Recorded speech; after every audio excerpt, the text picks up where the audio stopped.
من الشيطان الغوي الرجيم. بسم الله الرحمن الرحيم. أفوض أمري إلى الله إن الله بصير بالعباد. صلى الله وسلم عليك يا رسول الله يا حبيب الله، وعلى آلك الطيبين الطاهرين. السلام على الحسين وعلى علي بن الحسين وعلى أولاد الحسين وعلى أصحاب الحسين. الكل يندب لأجل الحسين ويصرخ وحسنا. قضى الزكي فنوحوا يا محبيه وابكوا عليه فذي الأملاك تبكيه. قضى ابن فاطمة الطهر البتولة من عم البرايا جميعا في أياديه. قضى وقد قطعت أحشاؤه قطاعا وحسنا. وين وداها؟ وصار يقذفها في الطشت من فيه. اي والله، حي الله حي الله، اي والله. قضى وأظلم وجه الكائنات أسا وصاح بالصوت والحزن ناعيه. مظلوم أهل البيت إذا ما تعلق قلبك وياها الليالي ها. قضى وقد أحدقت في نعشه فئة من قومه ومواليه وأهليه. قضى تقدر يمكن تدمع عينك ها. قضى وقد أحدقت في نعشه فئة من وين؟ رشقا بنبل وهذا الرش يؤذيه. حي الله الونه وياي. قضى وقد أحدقت في نعشه فئة وويلاه هيا فقوموا إلى السبط نعزي. اصرخ وحسنا. والله يسألها مصابك دمدم عيني. يسألها وقلبي لتربتك آجا. يسألها شي يسألها؟ صدق سهام من نعشك يسلق. ويلي ابو السجاد ودموعه جريه اصرخ ومسمومه. 7 صفار يوم الفجيعة والرزية. 7 صفار يوم الفجيعة والرزية. وصار في ابويا كبد الحسن متفتتة بسم المني، ونعشة يضربونه تراهم آلومي. والسبب كله وكل السبب كسر الضلع للهاشمي. انعاها وياي انعاها وياي حتى قلبك يرقها. وكل السبب كسر الضلع للها. صارت زلازل في المدينة ما حضرتي يم الحسن وحسين جنك ما دريتي. كبدي الحسن في الطيشت وينظرها الحسين. كبدي الحسن في الطيشت وينظرها الحسين. متقطعة وزينب تونون لاخوها. صرخوا حسنا شوصف ليش الحال تراهي تشعب الروح. الحسن صدره بصدر اخوه حسين وينوح. ويقول يومي مو مثل يومك يا مذبوح. معلوم كبدك بالمثلث يشلعوها. وحسينا بعدها ليتك يا زقرة حاضرة تشوفي الاخوان. الحسن يوصي حسين وينادي يا عطشان. عينك على اولادي وحريمي وعلى الشبان. وحسين يبكي وزينب تنخي بابوها. اصرخوا ويلا. شو تقول؟ اسمع شو تقول. وينك يا داح الباب وين من الزكية ما جيتوا هذا اليوم شفتوا البلية. حسين ويا حسين الحسن ويا حسين في حالة شقية. وينك يا ابو الحسنين وين اللي عصروها. ما ادري كنا صوت جاء من الامام الى زينب.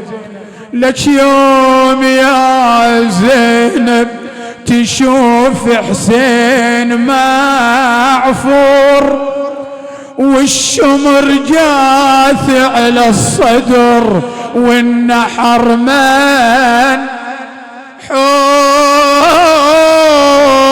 وتشوفي الأحباب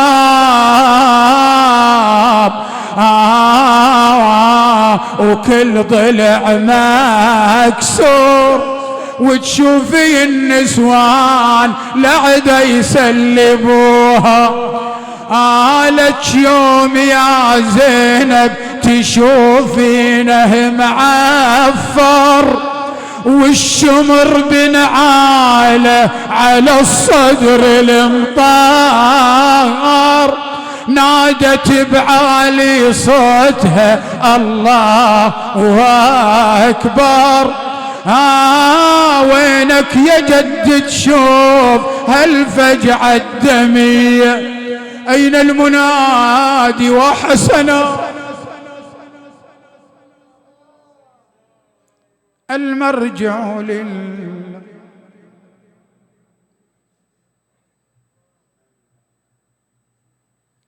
في مضمون الرواية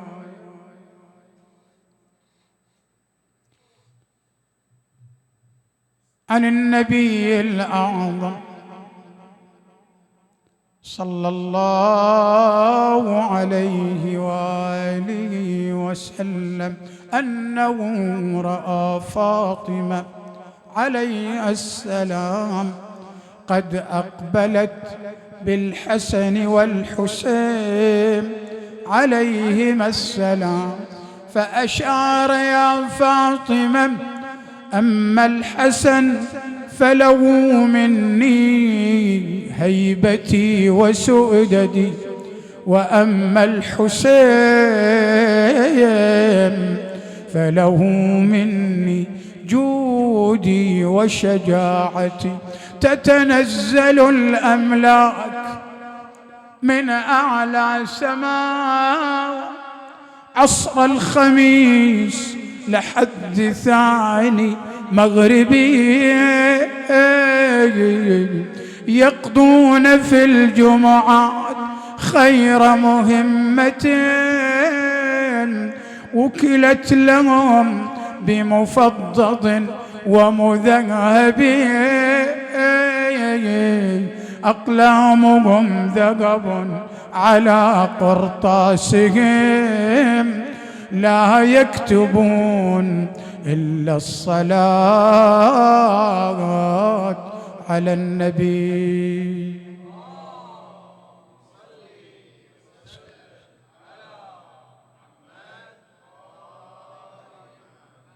ثانية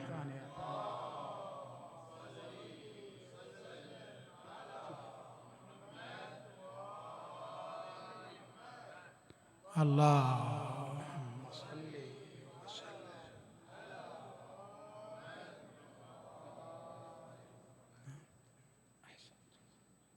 نعم الله عليكم. صلوا على محمد.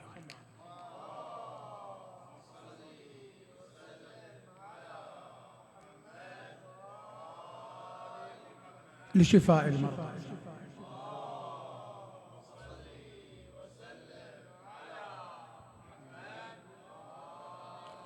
ثالثة لإرضاء بقية الله وسلم.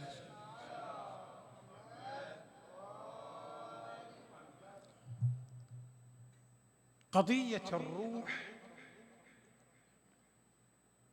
وكيفية اتصالها بعشق الله جل وعلا.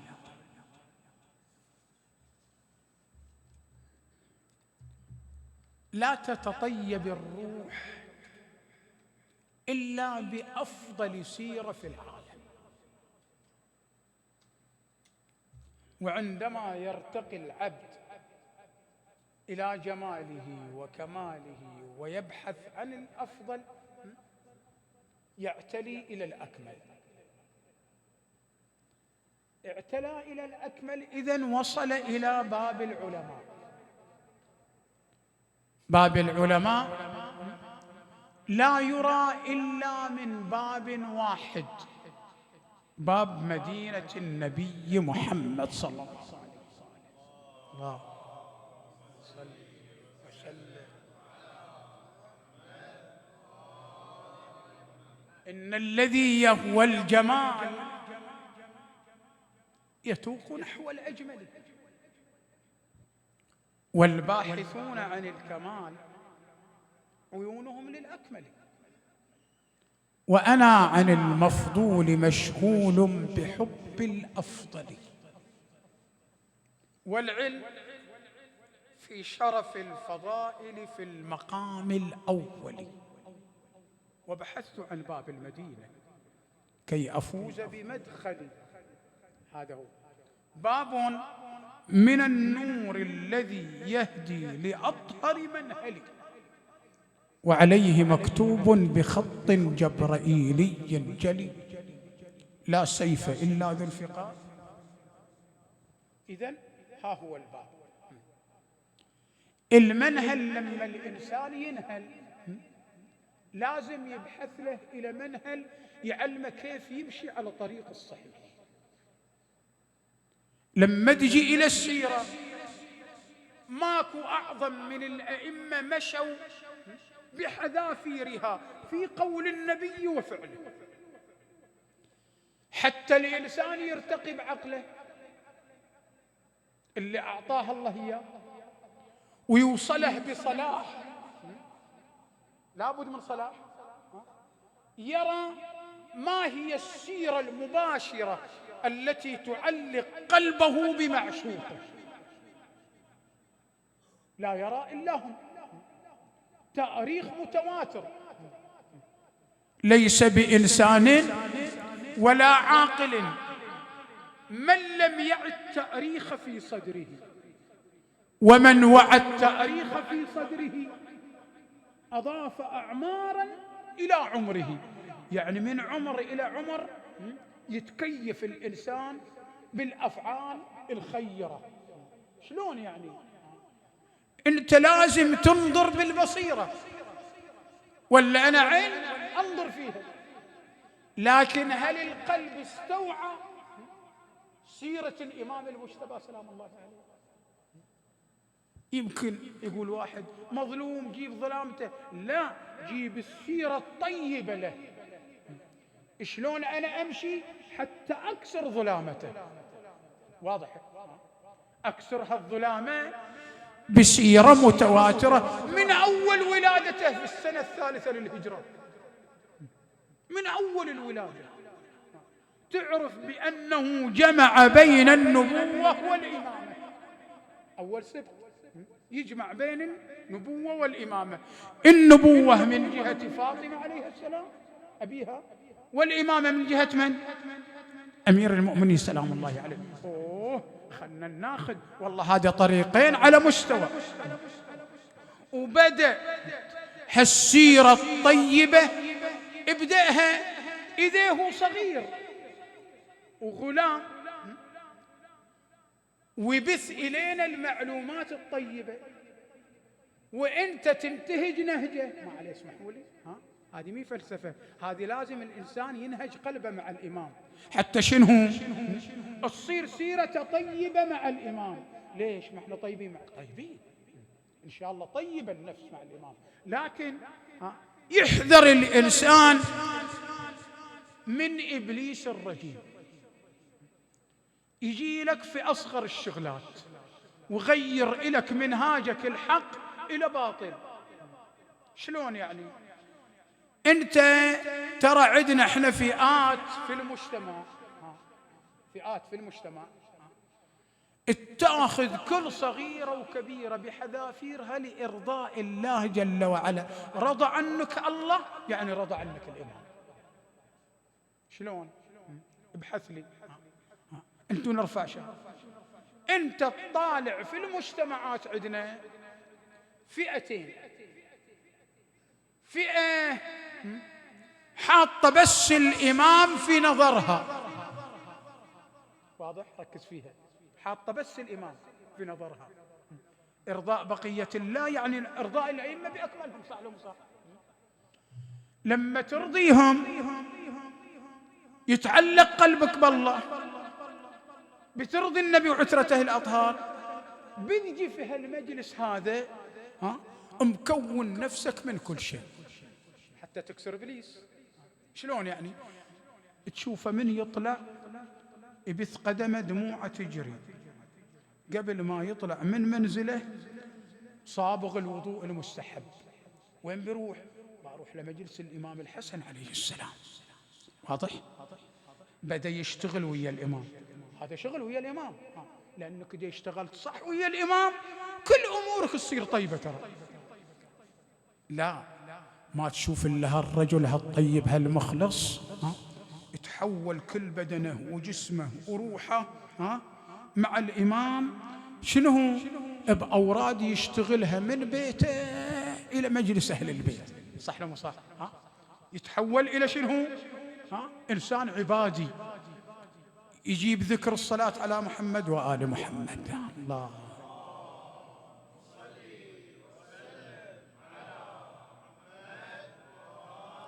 يعرف بأن هذا الورد إلى دوره، إذا عليه ذنوب بيهدمه. واضح؟ لأنه يعرف الإمام إيش معناه. عن رسول الله في الأخبار: من صلى علي كلما كان يصلي زاد في القرب إلي، يدخل الجنة فضلا ويداه في يدي، فهي للأعمال طهر ونماء وزكاة. إن من صلى عليه مرة، حتى أبثلك شلون الورد هذا، إن من صلى عليه مرة في حبه ما تبقت ذرة واحدة من ذنبه، هو طه المصطفى أعظم به أكرم به، جوده يسمو لمن صلى لأعلى الدرجات. إن من صلى عليهم بصلاة وافية مخلصة فتح الله عليه، وهو جاي منه باب العافية، هي للمهموم والمغموم درع واقية، صلوات شافيات واقيات كافيات.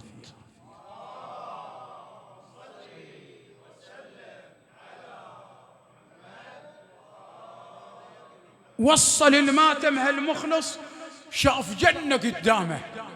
ترى مو تقول ترى هذه الأمور ترى سهلة، لا، هذه تكوين روحي. يعني النفس تدوسه حتى تريد تكون إلك رزق، تكون إلك بركة، تكون إلك طريق، تشتغل في عمل، تجي لك أرزاق، تصطلح حالتك المعيشية. لابد من هالأمور. ترى لا تقول لي ما تجي لي وانت جاي تعتبر بأن جاي تدخل جنة. من يشوف طفل واقف يوزع هالشاي والقهوة حضنه. ليش؟ لأن هذا في حضن الإمام المعصوم. شوف الفخر. يدخل المجلس يقعد، ما ينظر ذاك الخطيب الفلاني ولا العلاني، يبغى بس يرضي بقية الله في أرضه.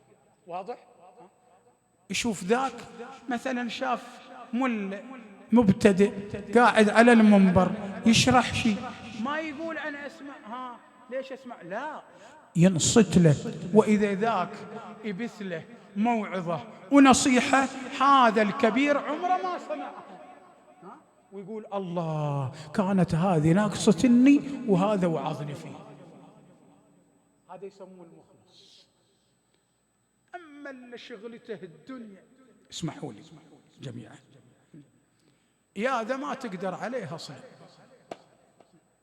من أول ما يطلع من بيته ويا صاحبه بيروح الماتم انتقادات ما تخلص منه. خلنا نروح للخطيب الفلاني، وش لينا بإحنا وش لينا طول ساعة وربع، ما يقول ما عليه، مذان هذا يتعبني، أو إني أحس إني بغتابه ولا شيء، أروح لجهة ثانية عدل معدل أبو نص ساعة. ويش خلنا نروح السمع ده، ويش لينا بإحنا طول الوقت الورقة في إيده، كنها الورقة صايرة أمر حاجز بينه وبين الخطيب.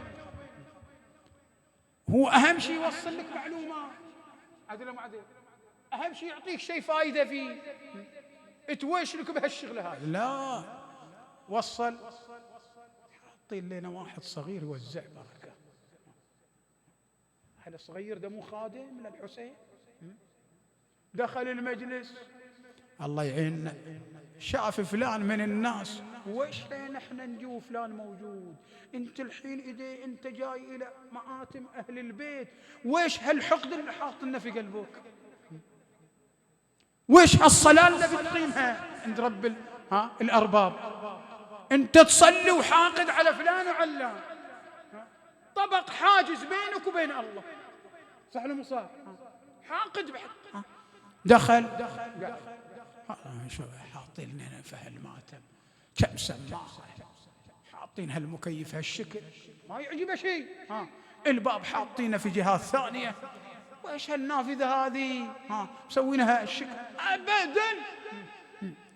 دخلنا نروح للماتم الفلاني، وايش لينا احنا بسكوت هالقد يوزعوه، ما يعتبرها بركات، بسكوته هالقد. وذي بعد عطاه راعي الماتم بركته، قال زين يا البخلاء جيب الثانية، ما يدري لربما هذا يبغى يعطيه بس حادنها حد في البركة. الناس ما في ما الأمور هذه. لذلك اتباع الإمام في كل صغيرة وكبيرة. اسمحوا لي يعني يمكن أنا تعديت ولا نشون أرفع شان من هالشيء، أرفع شان، أنا مذنب وهالنصيحة إلي أنا، لكن الإنسان لازم ينظر بنظر ببصيرته إلى إمامه ويرضي إمامه في كل شيء. هذا مظلوم وتالي هو أكبر واحد يظلم أخوه في الدنيا. واضح؟ يطلع ظلامة الإمام وهو ظالم إلى مثلا عائلة صارت ورثة وما وزعها وعنده أخوان وخوات فقراء. واضح الشيء؟ رفع الله شانكم جميعا. واضح؟ يعني لابد الأمر. هذا محور ثاني، أنت جاي بقدميك إلى من هذه الليلة؟ الإمام المجتبى عليه السلام. هذا الإمام اللي يقول فيه النبي صلى الله عليه وآله: ولما رأيته، في مضمون الرواية، ذكرت ما يحدث عليه. الله ذكرت ما يحدث عليه. اطلقنا إلى شيء من سيرة هالإمام المجتبى عليه السلام، يعلمنا كيفية الرد الحكيم والبلاغة. الحين أنا أسألكم، أمير المؤمنين سلام الله عليه عند علم الملايين، صح ولا مو صح؟ هذا معروف، يسموه علم شنو؟ الملايين. كيف؟ علمني رسول الله، يلا قولها: 1000 باب من العلم يفتح لي من كل باب شنو؟ يسموه علم الملايين. الأمير المؤمنين سلام. واحد لا أحد يفصل لي المسألة، أنا باجيبها بحذافيرها، بركة للإمام الحسن عليه السلام. واضح؟ أي إنسان عنده تعميق في المسألة يسأل المختصين. واحد من العرب جاء الحج،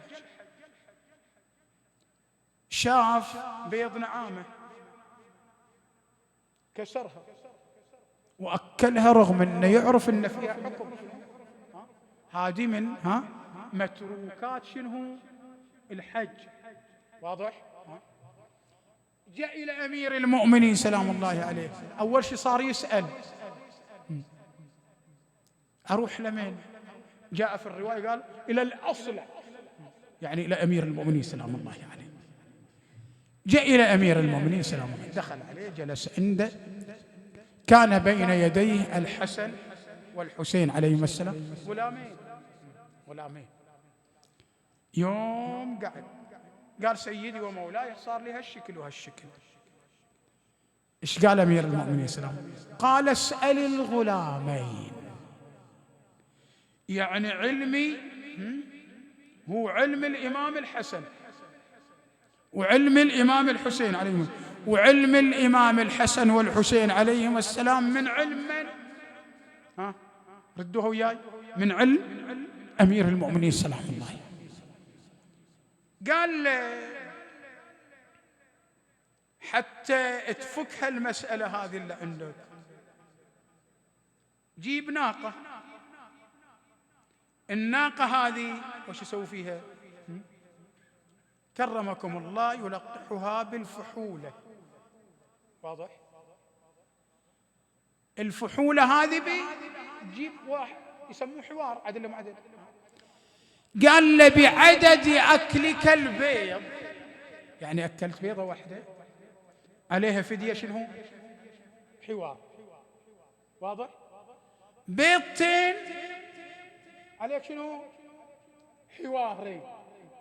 وأمير المؤمنين حل مسألة فقهية، أمير المؤمنين عايز ينظر للحسن والحسين عليهما السلام وشوف هالقيمة الشجاعية في الغلام بأنه بث المسألة الفقهية.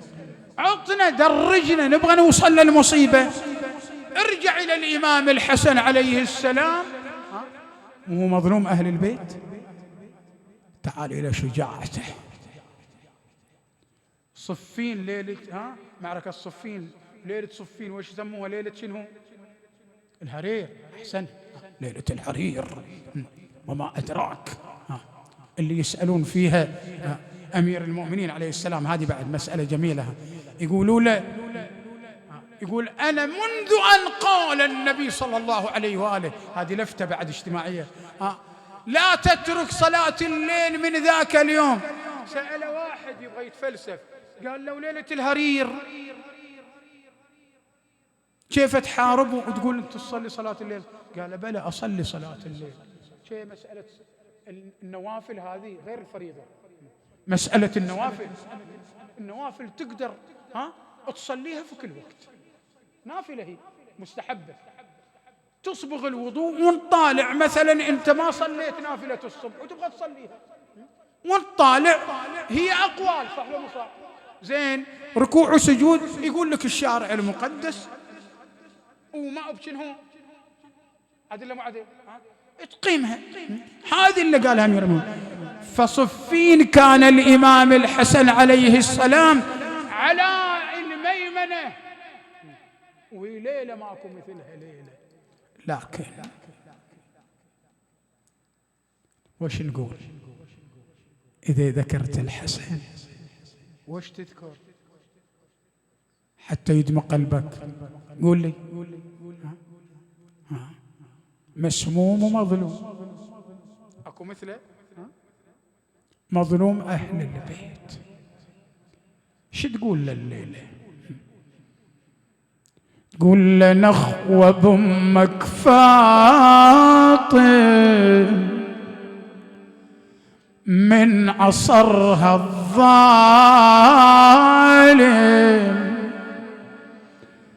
أبقى ليكم خادم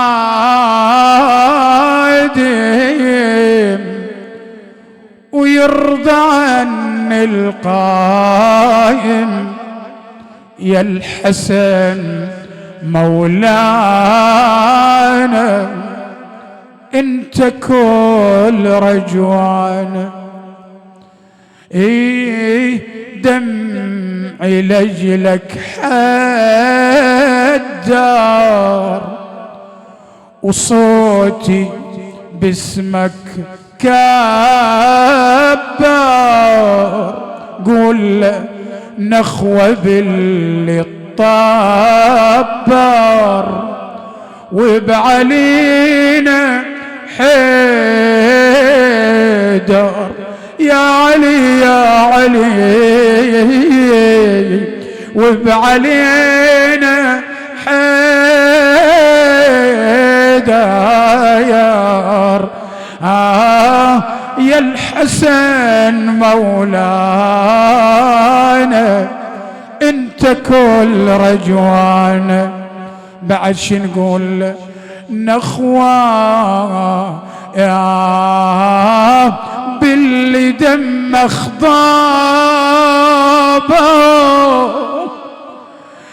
والسهم من صابه،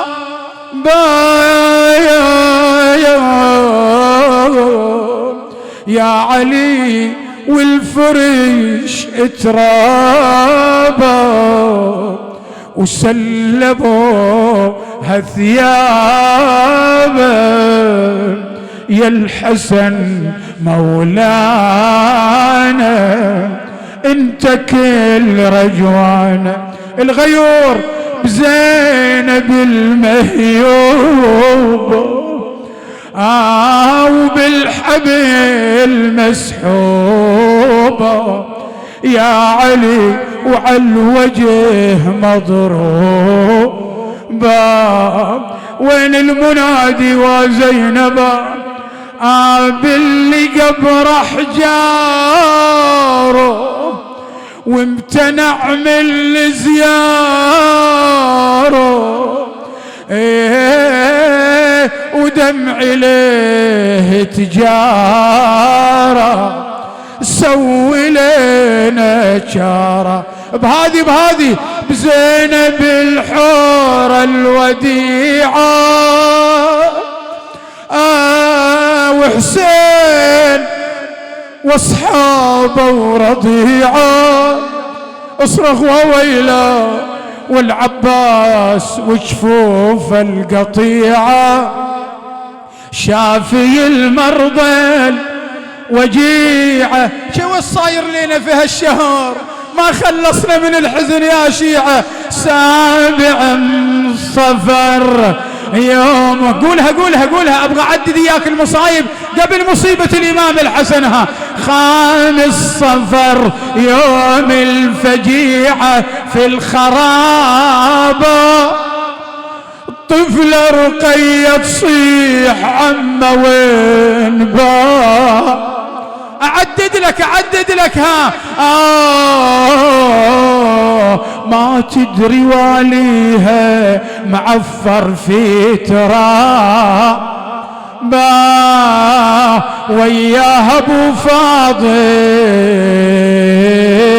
والاكبر جسام. بعد اسمع 7 صفر يوم الرزية والبلية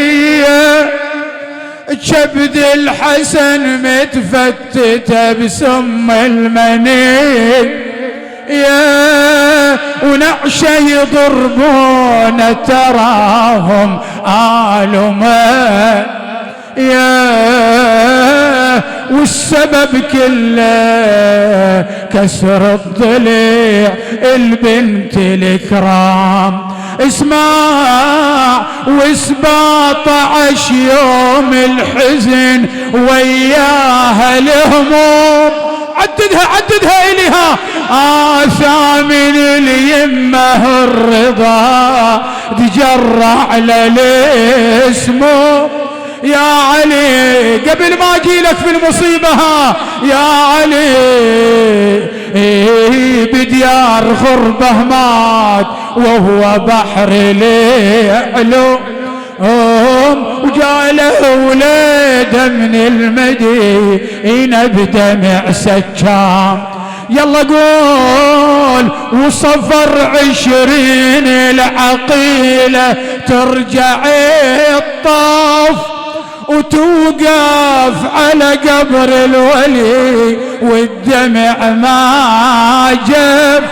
يا علي وهي تنادي اريد اوصلك قبل المصيبة هز اليابو فاضل ركبنا والشمر بسياطة ضربنا او على يزيد خبرك من دخلنا يترنم علينا ويسبنا. والامام الحسن قد اقبل صائما وتلقته اللعين بشربة اللبن. واعلم ان سم الامام الحسن اعظم سم في الائمة باكملهم. ما شرب اللبن الا وتحول جسده الى اخضرار وتمزقت احشاؤه وجعل يقذفها في الطشت مخلوطة بدمائه. اين المنادي ومصيبته يلا ونا نبغى وناتها يا علي. اللي ما بكى يتباكى يا شيعة، لأن رأس الإمام الحسين على رمح طويل. وحسينا وويلاه، دخل الإمام الحسين يواسي أخاه، وإذا بزينب قد أقبلت. قالت: من فعل بك هذا الفعل ومن سمك يا أخي حسين؟ استخلف الله. قال: ليس بيدي شيء. نظر لها الإمام الحسن كأنه يقول لها بتقولي هالشكل كأنك سبية يا زينب. وش تقول زينب؟ وحشة علي وحدي سبية. قالوا لي كلمة يا الخارجية. قولي زينب، قولي على لسان الحال، نبغى نسمعك. أيامش يا زينب في ليلة الإمام المجتبى. ايش قالت؟ بين الأراذل وين أبو فاضل، ما ظني يرضى بضرب الأرامل. قولي يا زينب للشام رحنا والله محنا، ومن كثر طقهم كم مرة طيحنا. يا الله واستقبلونا ما ضيفونا بضرب الحجارة، وش قد رمونا. يلا يا سيدي يا أبا عبد الله، أبو السجاد يلطم فوق صدره ونادي يا حسن والقلب جامره. طلب تقوم يا مهجة الزار، أخوك حسين ما تجاوب علي. وينها وياي يا خويا ضاقت دنيا الوسيعة، أنوح عليك من عظم الفجيع. طلب تقوم بضلاع الوديع، أخوك حسين دمعاتي جرية. يلا هالبيت عليك تنوح، أمك روعوها تنادي عليك هل ونسمعوه. يا علي يا ابواه يا وليدي كبدك قطعوه. يا علي وظليت مؤلم والونة شقية. أبا عبد الله لا يوم كيومك يا أبا عبد الله، في أمان الله عرق جبينه سكن أنينه. مد يديه رجليه غمض للموت عينيه أطبق فاه. يلا يا شيعة وفاضت روحه.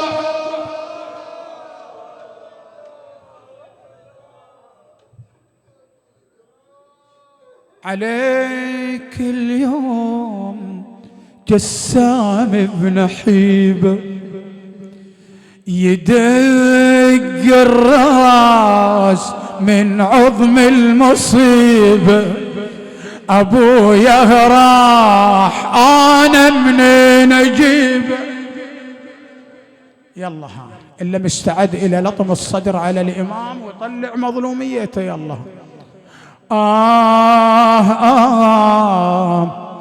قطعوا كبد الحسن مولانا. قولها قطعوا كبد الحسن مولانا. قطعوا كبد الحسن الله ذاب قلبي يا الحبيب، جيت انادي بالنحيب، يلي ضيفك ما يخيب، جرح كبدك ما يطيب. قولها جرح كبدك ما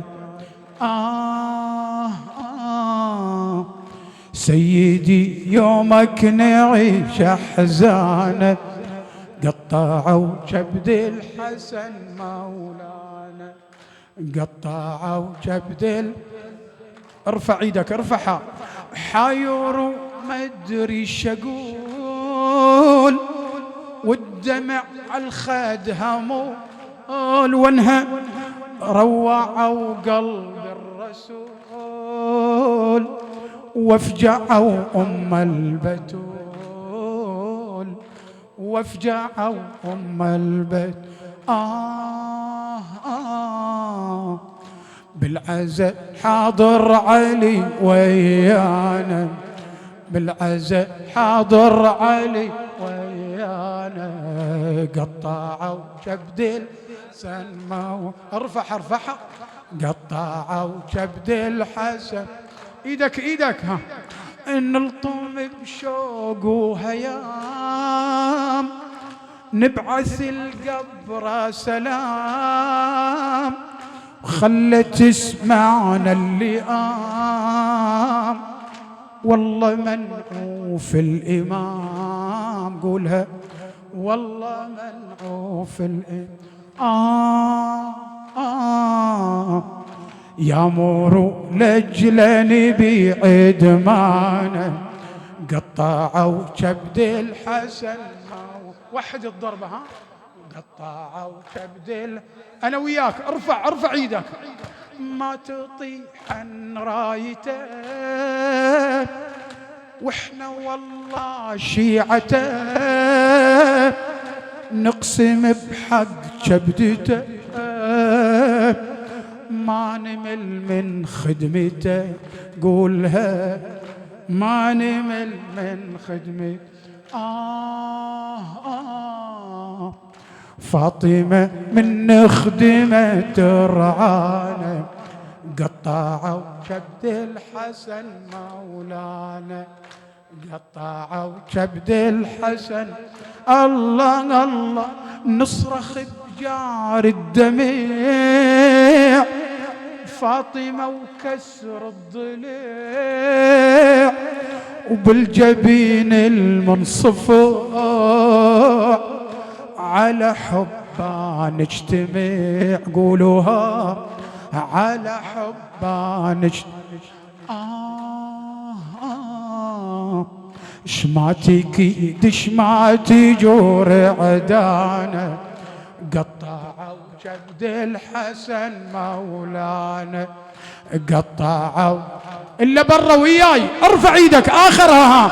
عترة الهادي بحور، عترة الهادي بدور، له من قدم نحور، ولمن المهدي يثور، كربلا نروح ونزور. قول لها كربلا نروح. أعيدها. عترة الهادي بدور، له من قدم نحور، ولمن المهدي يثور. وينها لمن المهدي يثور. شو نسوي كربلا نروح ونزور. الله كربلا لطمة. نذكر اللي كسروا حسنان، نذكر اللي كسروا حسنان. قولها نذكر اللي كسروا حسنان، وحسينا نسلم عليه الليلة. وحسينا ايدك.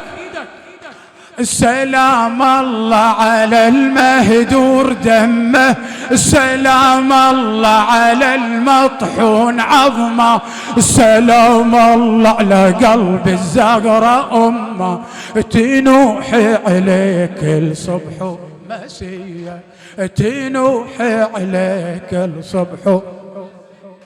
سلام الله على الشيبة الخضيبة، سلام الله على الجثة السليبة، سلام الله على أخت الغريبة، بعدكم بو علي راحت سبية، بعدكم بو علي راحت. إلهي بجاه الحسن كريم أهل البيت أكرم علينا بشفاء المرضى، أكرم علينا بقضاء الحوائج، أكرم علينا باجتناب المعصية، وأعزنا بالطاعة، أكرم علينا بقبول مولانا صاحب الأمر والامتثال لأوامره. لا تنسون من فقدناهم من الأحباب، بالخصوص أبو علي رحمة الله عليه وأسلافه من أموات المؤمنين والمؤمنات، أموات الجالسين والحاضرين فردا فردا. الفاتحة مع الصلوات.